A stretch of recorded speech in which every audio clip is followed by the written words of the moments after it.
Hey, my name is Ash T, and on today's episodes of the Dropouts, I have Sean Levitan, who went from tech sales to Hollywood producer. So, Sean, my friend, how are you doing today? Good. I'm excited to be here. Pleasure's mine. Okay. Well, thank you for coming here. Thank you for coming here. Tell me a little bit about your background. Where'd you grow up?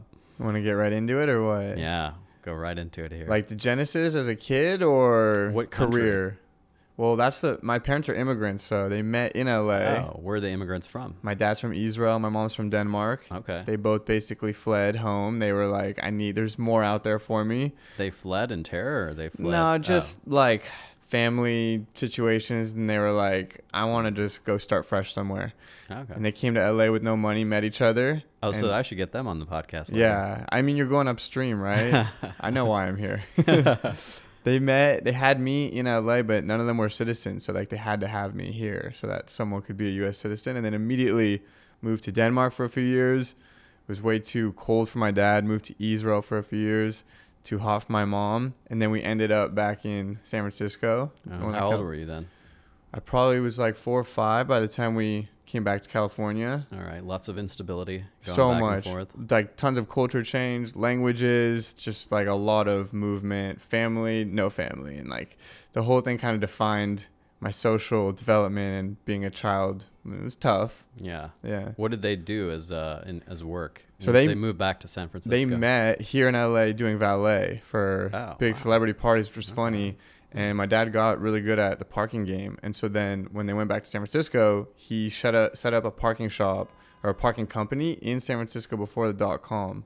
And so he was very well positioned because parking is gold up there in San Francisco. So he made money and was realizing he wasn't happy. And he was always his own boss. So I think to answer your question, like I saw him grow up with a lot of freedom, being his own boss, made money, and then just wasn't happy. And how old were you when you saw that he wasn't happy? That was later. That was high school years for me. So he came up and I saw him working hard for like most of my teenage life. And then okay, so he's in the parking business early on, like Yeah. when you're 6 years old, 7, 8, My 9, whole 10, life. Your whole life. Yeah, and my whole what life. is your mom doing? My mom was actually working in Silicon Valley at the time, but they had so many. I have 3 younger brothers. It's so many kids at one point that she stayed home and he was making enough money to support the family. So he just did parking and she was running like a 4-boy operation. Okay, so when you were a kid, like when you were 7 or 8, what kind of dreams did you have? What did you decide you wanted to be? I wanted to be a paleontologist when I was really young. I don't know. I haven't heard that at all on this podcast. People don't say that. I think I like the word a lot, to be honest. And the idea of being in nature and like finding dinosaur bones, that's like a little kid dream right there. Mm. But that didn't last very long. So never an architologist. It was a paleontologist. Yeah. Okay. Like got to be dinosaurs. All right. And how long did that last? That was quick. That was short-lived. I don't know where it really went. I know there was a moment I wanted to be an architect. I just always had this like creative, I wanted to be creative. Like I needed to express my creativity. But not through acting or dancing or writing. I moved a lot. I was like always just running around naked. Like that was just that's creative, right? Like that's a form of expression. Yeah. So yeah, but never like anything like acting or dancing. Nothing in the film industry at this point. I always had a fascination to video, but it was kind of dormant until I like started my real career. And what did your parents say about the type of career you should pursue? My parents always said, do what makes you happy. Like, oh, wow. Yeah, they were super supportive. I'm so lucky for that because they wanted to make sure I was good. They're realistic and they're like, you should make money because if you don't have money, you won't have stability and then you'll have a whole nother set of problems. But like, do something you love. Like really focus on that. And so that kind of set the guardrails for me to explore a lot of options as I grew up. So be a doctor, make money, but definitely be happy doing it. The doctor part is more, I think, your story. Okay. Yeah, true. They were just like, just have enough money to survive. Like, what does that look like? So they, growing up, whatever it was, like ceramics, archery, soccer, like try as much as you can. Always trying stuff. So you tried a lot of different things growing up. And then you went to college. Went to Santa Cruz for 4 years. Super fun. What did you decide you liked there? So that's funny too, because you asked me like, oh, paleontologist, then what did you want to do? There was a gap where I had no clue what I want to do for so many years. And even college, they're like, you need to declare a major. And they said, don't worry, you have 2 years to declare. That by the end of the second year, they're like, yo, you need to pick something. And I still didn't have anything. All of a sudden, out of nowhere? Well, it was like 2 years. They're like, take your time. Like, something will speak to you. Just take a bunch of GEs. Nothing really spoke to me. And then they were like, you literally need to decide. What kind of classes did you take? Hollywood musical, like female physiology, writing stuff, a lot of history class, just They have a class called just female physiology. Yeah, female physiology. Me and my roommate took it, and it was... I can see why you'd want to take it. You'd think it was like maybe 85% girls and then like 50% guys. It was not what you think. Oh. It was like pretty in-depth, like graphic, and yeah. It sounds cooler than it was. 85% female, though. That was a nice part, for sure. Yeah. And so at the end of 2 years, you couldn't figure it out. And then what happened? There was a dude on my soccer team. I just went to soccer practice and I was like, what do you guys all declare as? Like, what do you study? And one dude said, I'm environmental studies, good for the world. And I figured if I'm going to do something, I might as well do something that's good for the world. So I committed to that, and that was great. But then by the end of 2 years of that, it just was like a pretty depressing thing to study. Every professor felt like they were like, yo, we're kind of doomed. So write a report on that. And it was like, God, another one? Like, is there no hope? Maybe if the professors were a little bit more positive about it, you might have enjoyed it. Some of them were charming. It just, I think we're actually not in a great place. And so it was a pretty uphill battle. But I just realized, like, I want to spread love and positivity, and I could do that another way. And so I veered away from that after I graduated. Okay, so you graduate, you have a degree in environmental sciences. Yeah. And then what do you decide to do? I was like, I need to travel for as long as I can. To figure it out. Yeah. Yeah, because you got to go through, if you don't know what you want to do in life, then the next thing is just to like expand that time so that you can figure out what you want to do. So it's travel for you. Tons of travel, a lot of different countries, cultures, good food, just like talking to people out in the world, and kind of like letting my spirit reset a little bit after, I don't know, 16, 20 years of school. And it got to the point where I could feel like I was burned out. Like You're burned out from traveling? Yeah. Like I was like... How did you make money while you're traveling?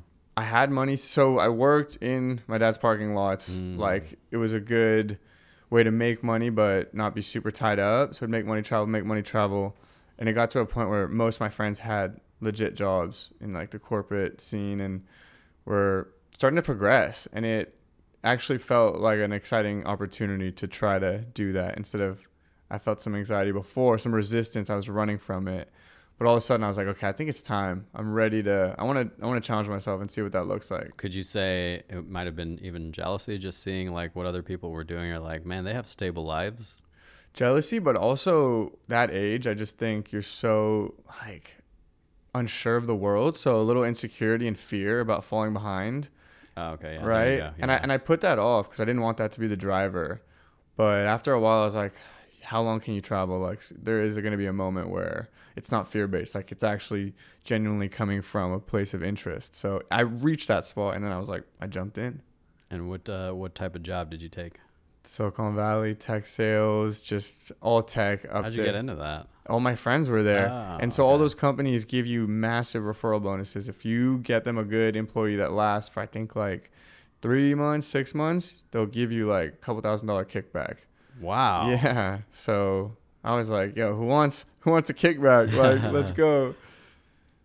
So you met all your friends again in tech sales. I jumped in, like they were all doing it, and I joined one of the companies. It was awesome, and I learned so much, kind of proved to myself I could do it. The first company I worked for lost funding like, I don't know, half a year in and laid off 40% of their workforce one morning. Just a mass firing. It was crazy. But not you. No, I was one of the first to leave. Okay. I was like, they were like, when did you get hired? You're done. And sales too. Like if you're hurting for money, you're going to let go a lot of the sales team. And that was the first time I realized like my fate is not in my own hands here. Like I don't have control over my destiny. You have a stable job. It seems like it was a stable job, but then it turns out it wasn't. Yeah. Startup life is not as stable. Boom, done. Yeah. But I bounced back fast, and I got another tech job for a few years, and then I just was like miserable. I was 25 and having like a midlife crisis, and just was driving to work every day, and I was like, there's no way. Money was good, and I was excelling, but it just felt limiting. Like you do really well and say, all right, like I'm ready for the next challenge. And they're like, oh, 18 months, 24 more months of this, like put your head down and you'll move up the ladder. What did you like about the past job that you didn't like about this job? Like you did like the first job you had that you got laid off of, right? They were both the same. I enjoyed them. It's like sales, you talk to a lot of people. I like connecting with people. That's something that complements my skill set. There's also like, I love being in an office with a bunch of people. I love culture, company culture. So that was fun. And just like being in a social environment was great. I do well with accountability from the outside. So like sales is gamified. They would have your name on the board depending on how well you did. And I was like, okay, perfect. I'm going to get my name to the top. Like that's exciting to me. I'll get a lot of, credibility there. And it was fun. Like, but the second job was not as fun. It was fun too, but after a while, that stuff starts to lose its shine because I just felt that I wasn't being challenged anymore. How long was it into that job that you felt like that? Probably like a year. I mean, how long can you cold call for? And then you move up and you do account managing and like you see the trajectory and then you're a manager and then you're a director. I remember the day I quit, I was already kind of like burned out. I was upset and frustrated by how slow the progression was up the ladder. Even when you're good, it's like so-and-so got here first. So, after them, you're going to be up. And I was like, that was hard for me. But my manager was like, keep going. And one day you'll sit at that table with the rest of those people, and pointed to like the execs. And the people I saw there, I did not want to be. I quit that day. I was like, 2 weeks, like I'm good. Whatever you guys need. Why? Were they not model citizens or what? Did You not like it? I don't know. There was like a look in their eyes. A lot of them were just like overweight. They spent most of their day sitting down inside. I don't know. They didn't feel like thriving humans, like drank a lot. Their eyes looked sad.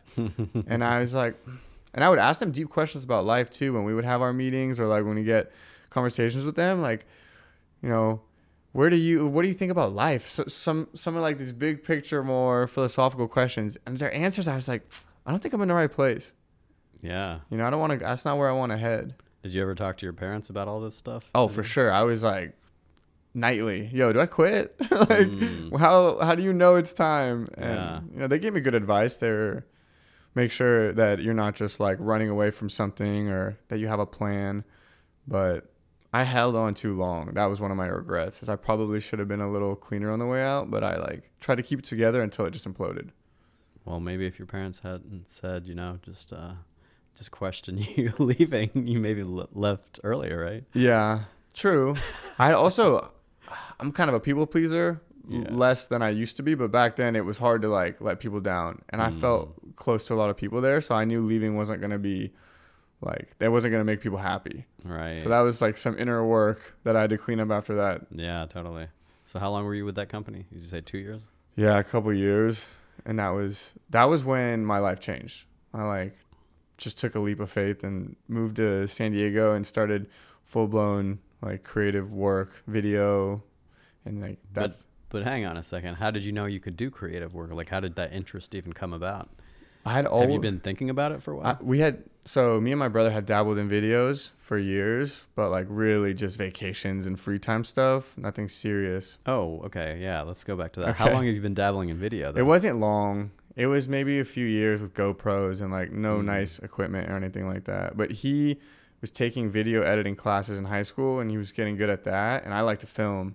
So we made a good team, and we would just like, if we go out in the city for, a parade or something, like we would document it. And, it wasn't anything crazy, but I got a taste of what creating videos was, and I had never felt that feeling before.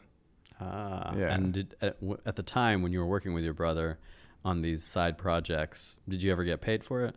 No. Never got paid. You just enjoyed doing it. Yeah. You just knew that. Yeah. Purely passion at that point. Did you ever feel like that was something that you could make money from?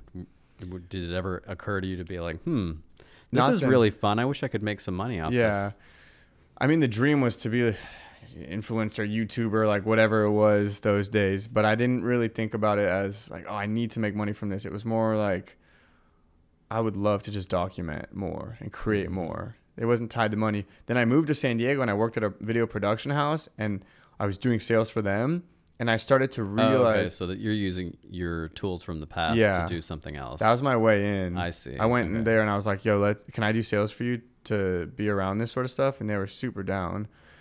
And as I researched, like, social media was leaving behind photos and going way more to videos. I could tell videos was about to blow up. Like, this was a direction for sure. And so I was like, okay, something's here.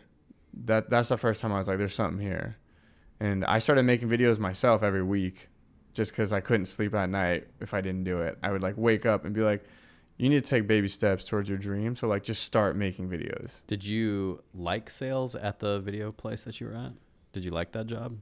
It was also pretty intense because it was cold calling. I like sales when it's person to person and it's like more intimate, but the just pick up the phone and smash cold calls kills me. All right. So it was also not a job that you enjoyed, but you were finally with your brother making videos now. Brother wasn't in the scene. He was still like in high school back up north. But I will say that doing tech sales was tough because you're cold calling for something you don't really believe in. But doing it for video, I could get behind because I actually really enjoyed making videos and seeing productions go live. So that side made the sales okay. And so this goes back to your childhood dream of loving video stuff. Yeah, for sure. You knew that there was something there. I just like, there was very little to grab onto at that point in my life, but it's like one of those corny moments where you could just feel something and you're like, I don't know how to describe it, but there's something there in that direction. So I'm just going to like blindly walk there. Yeah. And you kept your sales job while you're making the videos, or was there a point where you said, I think I want to do videos full time? I did. I stayed there for a while. The company got like a little rocky and I was just making my own videos and I had done it. I called it Project 52 and I was like, I'm going to make a video a week. Just like it doesn't have to be any theme, just a video a week. And it goes. What year was this? 2017 maybe. Okay. Yeah. Yeah, 2017. That's about the time when they were saying a video a week every week. Yeah, on some Gary Vee hype, right? Like, I was just trying to understand the content game, but I knew like I needed reps. So I was like, make a video a week, and I made a message. That was Facebook days, so I posted it on Facebook, and I was like, hold me accountable. Every Sunday I'm posting a new video. And I did for weeks, and then I kind of became the video guy. So people would call me with video questions and like small video projects. And you became the video guy at the company, or like in my network? Just in my network, like social media. And I'm international because of my parents, like Denmark, Israel, California. So I kind of had like people all over the world that were starting to follow my little vlog mission. And it landed a few small gigs, like one-offs. Come film this event. Come do this. Come do that. And then just your work, your quality work on your vlog, helped you get some jobs. I just think if you make enough noise doing something that you want to do more of, like people will recognize that. And if you have good intentions, they'll try to help you. And they did. Like, I think I'm a likable person. People resonate with my words, not yours. And people helped me, and they were like, yo, I want to see you win and, thrive. So here's an opportunity. I know you like video. Landed me a full-time gig, and then that was cool. It was like that's cool. So people see that you're making good work. They said, hey, I like your video, and I want to help you out. Yeah, I mean, you need the support from your people. Like, there's no way around that.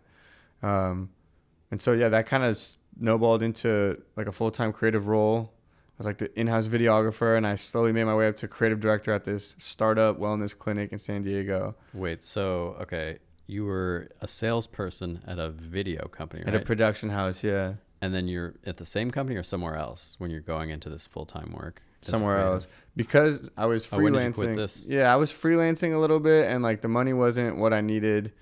So I actually quit and got like a service industry job. I was working at a restaurant, and those were my darkest days. I was cleaning urinals at the end of shifts, and I remember thinking like, if you don't go home and edit tonight, then you're going to have to keep cleaning urinals. Interesting. And like, I have a college degree. My dad was like, why didn't you go back to sales? Because I just knew like I needed that fire under me. You know what I mean? Like my dad was like, what are you doing?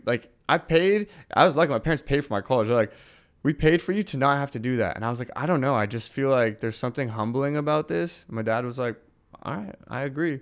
And so like I would work the restaurant, and then like we'd close up shop. I'd be cleaning urinals, get home, and I'd have to edit till 3 a.m.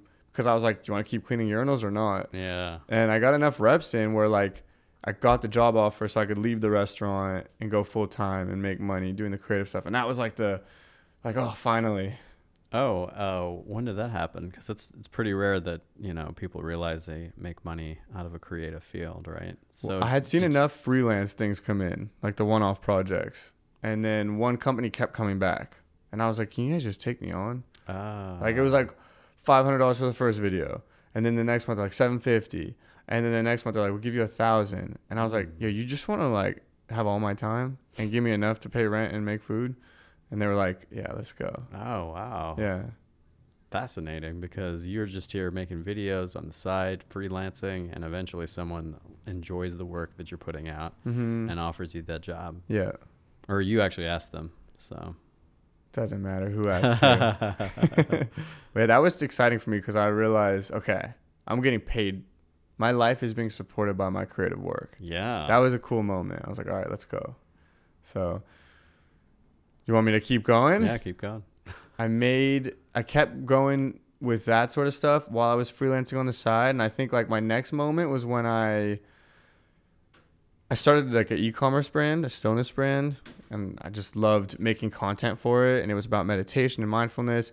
And I quit that creative job to go full time on my own like e-commerce brand.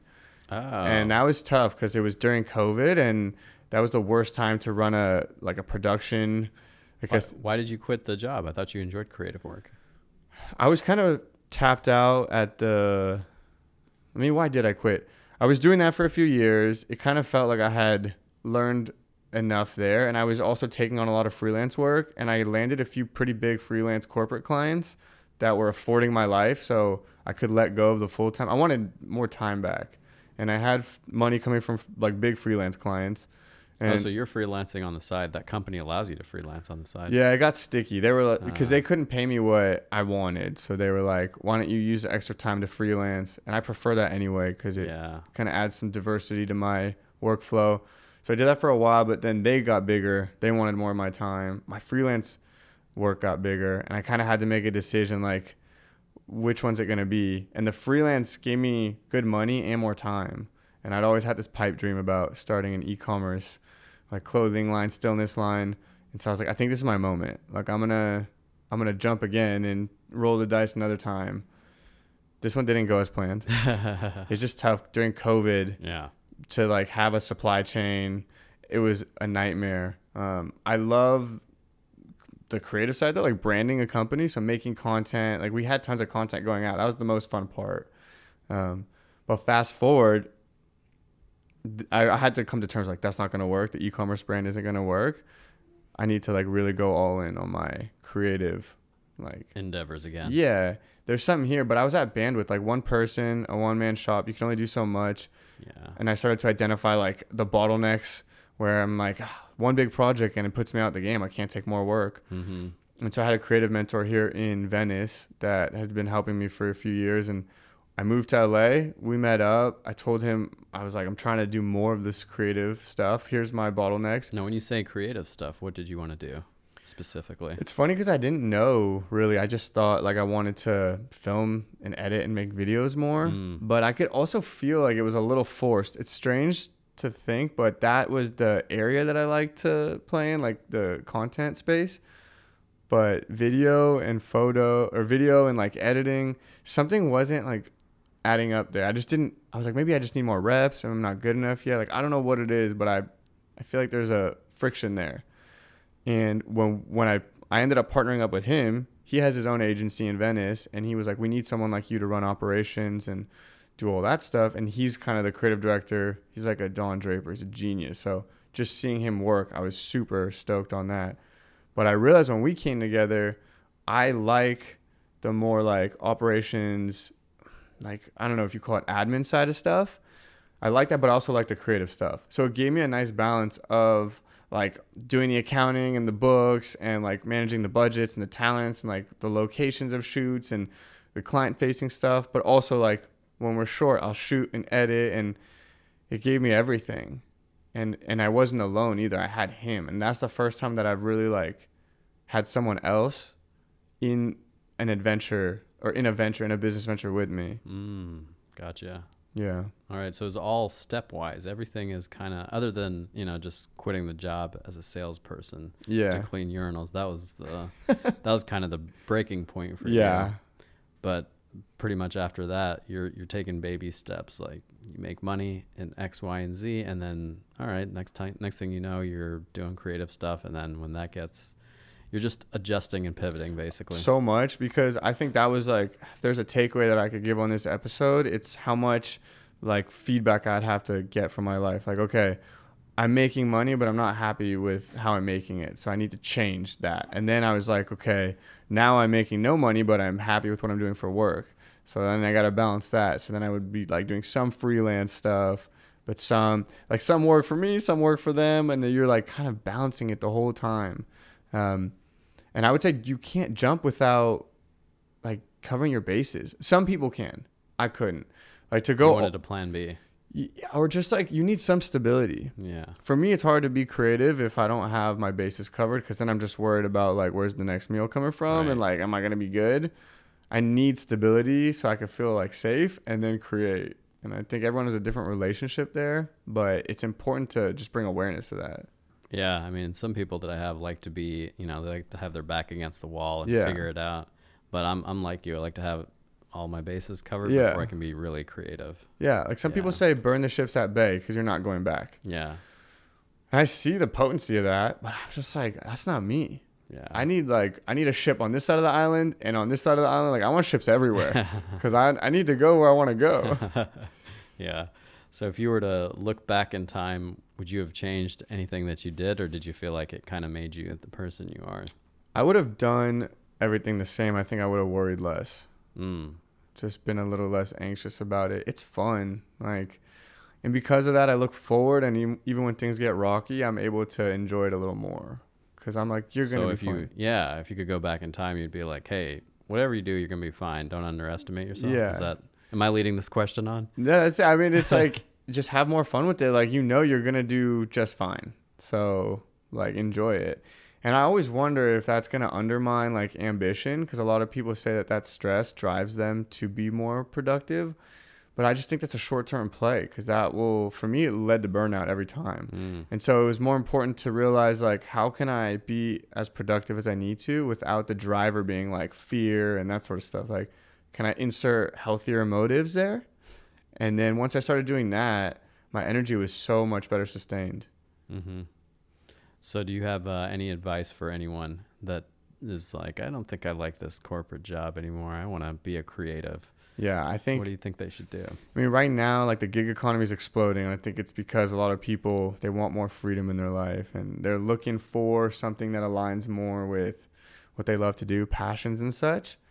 But I think it's also really important this goes back to our last point, but you got to survive before you can thrive. Like, you really need to get your bases down. And I feel like if you're not happy at work, then that's a good starting point. But figure out what it is you want to do while you have the stability. Like, use your free time and know that, like, you don't need to change right now. But if you start to put stuff into play, like, it will end in a place that you'd rather be.